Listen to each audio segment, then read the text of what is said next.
Sa prayer life na mga kapatid, dito po nalalaman natin, natututo tayo kung paano po talaga ang tamang pananalangin.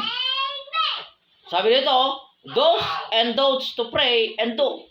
Mga dapat at hindi dapat ipanalangin at gawin. So ano yung mga dapat at hindi dapat? So napag-aralan natin yung mga kapatid na meron tamang pamamaraan ng pananalangin at meron din po yung maling pananalangin.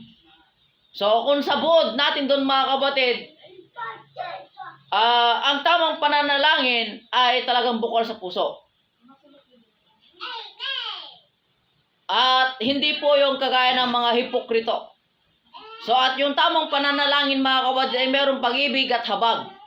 Kasi merong mga taong nananalangin, nanunumpa. Di ba? Sinusumpa nila yung iba.